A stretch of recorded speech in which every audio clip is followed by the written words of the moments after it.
Have you ever watched someone hurt you, lie about you, or throw you away like trash, and then just walk off smiling like nothing happened? You sit there thinking, where is karma? Where is the payback? And the truth is, karma isn't slow. You are slowing it down.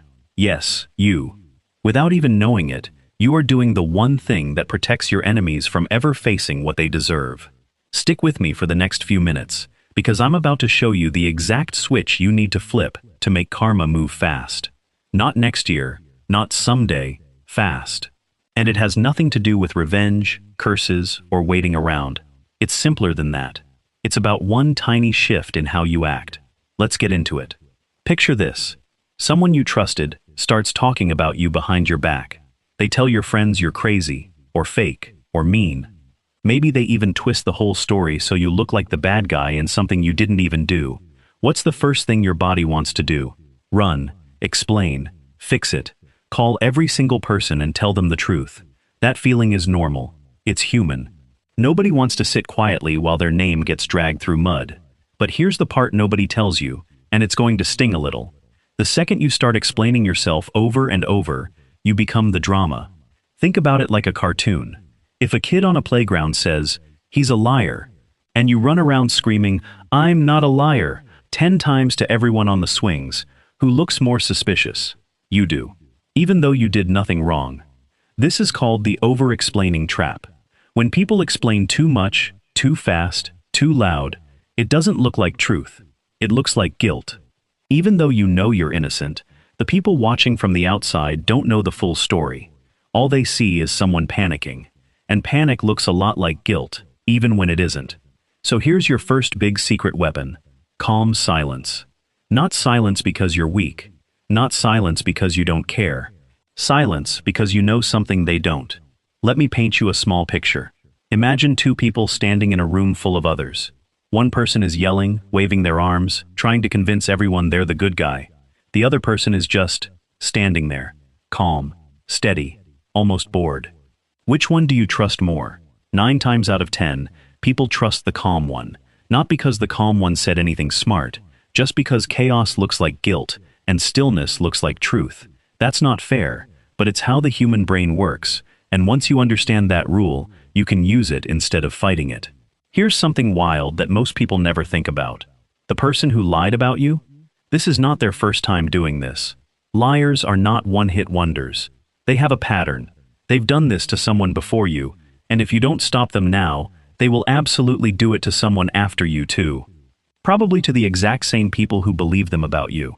So what happens if you just wait? 2 things can happen, and both of them work in your favor.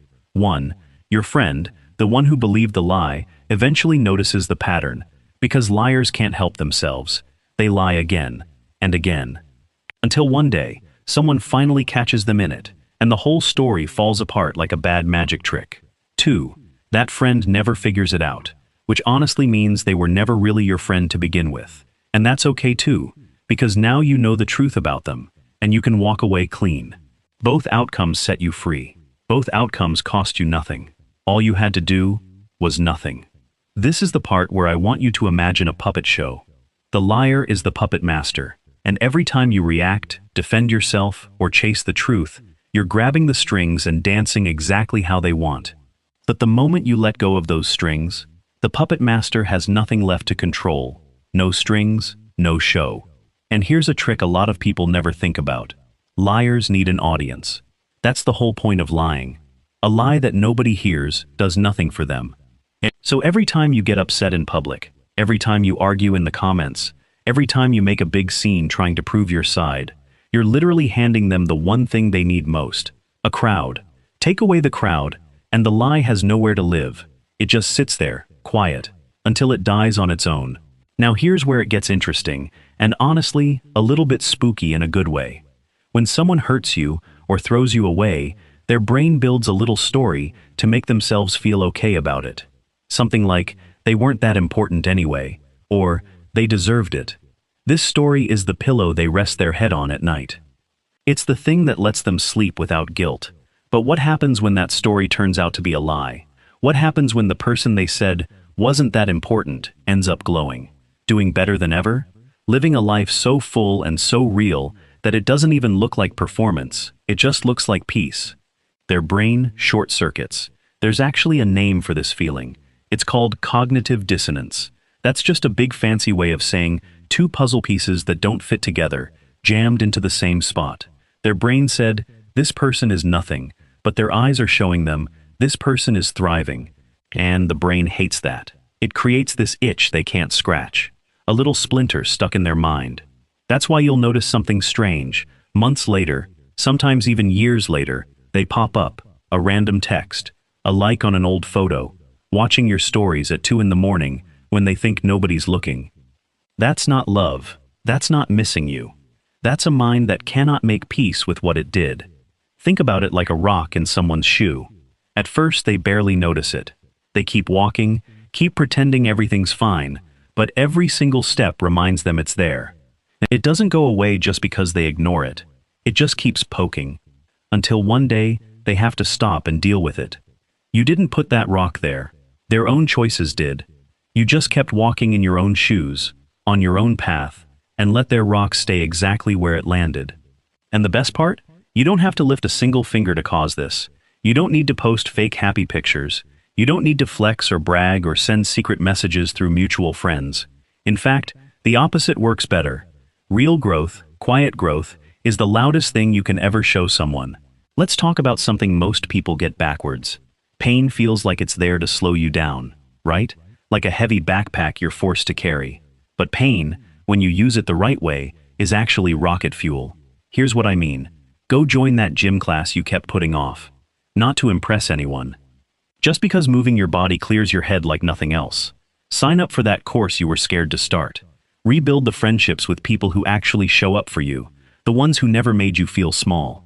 Chase that goal you shelved because you were too busy being sad over someone who didn't even deserve your tears. Do it while the pain is still fresh.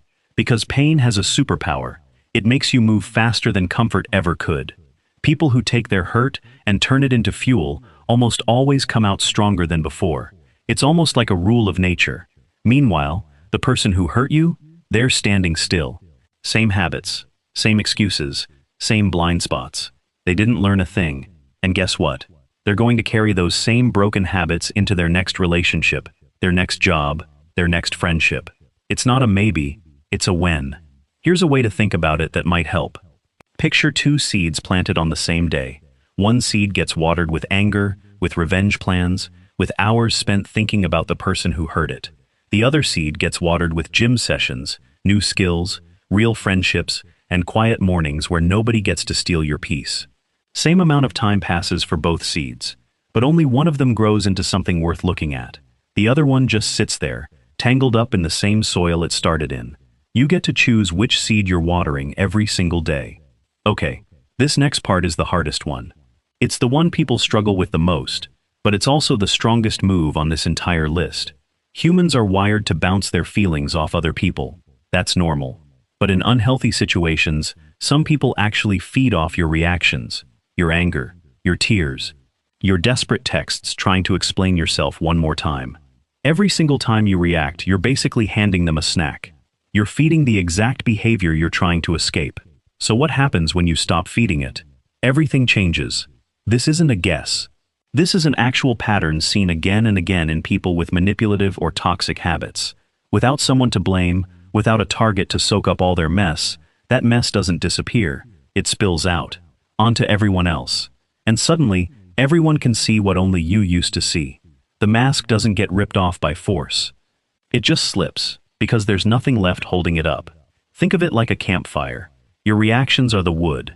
Every time you argue back, every time you cry where they can see, every time you send one more message trying to make them understand, you're throwing another log on that fire.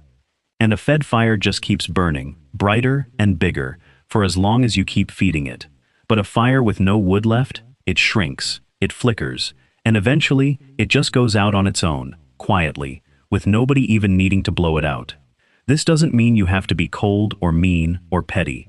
You don't need to slam doors or block everyone dramatically for the whole world to see. You just quietly stop showing up as fuel. You answer only what needs answering. You stay pleasant if you have to see them. But inside, the connection is cut. And that cut, even though nobody can see it, changes everything. And here's the beautiful part. When the people who once believed the lies finally see the truth for themselves, you won't need to say a single word. They'll remember exactly one thing: that you stayed calm, that you said nothing. And in that moment, your silence will speak louder than anything you could have typed in 100 angry messages. Let me give you one more way to picture this, because I think it makes everything click. Imagine two people leave the exact same relationship, the exact same friendship, the exact same falling out, on the exact same day.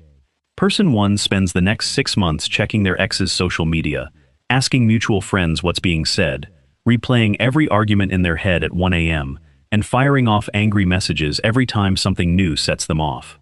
Person 2 spends those same 6 months in complete silence toward that situation. Not because they don't feel anything, they feel plenty, but instead of pouring that feeling outward, into messages, into arguments, into trying to win, they pour it into themselves. New job applications, early morning walks, long overdue phone calls with family, a hobby that had been collecting dust for years. Fast forward those same 6 months. Person 1 is exhausted, bitter, still stuck in the same emotional spot they started in, still giving the other person free rent in their mind. Person 2 barely thinks about it anymore, because their life got too full and too good for that old chapter to take up much space. Now here's the twist. The other person, the one who caused the hurt in the first place, watches both of these outcomes from a distance, whether they admit it or not. And it is always the silent, thriving person who leaves them the most unsettled, not the one who screamed the loudest. The one who simply left and never looked back. That's the whole trick hiding behind this entire video. You were never supposed to fight for justice. You were only ever supposed to focus so hard on your own life that justice had no choice but to catch up on its own. Let's also talk about something people rarely admit out loud. Part of why revenge feels so tempting is because it feels like justice. It feels like balance. Like if they hurt you, hurting them back somehow evens the scale. But here's the catch nobody warns you about. The moment you try to get revenge, you take the attention off of them and put it right back on you. Now you're the one plotting. You're the one losing sleep. You're the one spending your precious time thinking about someone who barely thinks about you at all. Revenge doesn't punish them. It just extends their power over your life a little longer. Real freedom isn't making them pay. Real freedom is not caring whether they pay or not, because your life has moved so far ahead that their downfall becomes background noise instead of your main character arc. Karma isn't some floating cloud sitting up in the sky, waiting for the right moment to strike someone down. Karma is just what happens naturally when people are left alone with themselves. No excuses, no one covering for them, no one absorbing their chaos anymore. You don't have to plot. You don't have to plan their downfall like a movie villain. You just have to step out of the way and let them meet themselves. Put your energy back into your own life. Your healing, your growth, your joy. That's it. That's the whole secret. Karma was never something you had to build. It was something you just had to stop blocking. And when you finally choose yourself over chasing revenge, over explaining yourself to people who already made up their minds, over trying to control how the story ends, that's not weakness. That's the strongest thing you'll ever do. One last thing before you go. If you take nothing else from this video, take this. The version of you that stays quiet, keeps growing, and lets time do the talking, always ends up looking back and realizing it was never weakness at all. It was patience with a plan. And patience, real patience, the kind that doesn't beg for updates or check for closure, is one of the rarest things a person can have in a world that wants everyone to react instantly to everything. You're not falling behind by staying calm. You're actually the only one moving forward, while everyone else is still stuck replaying the same argument in their head. If this hit different, hit subscribe and drop a comment below telling me which part of this video you needed to hear the most today. I read every single one. See you in the next video.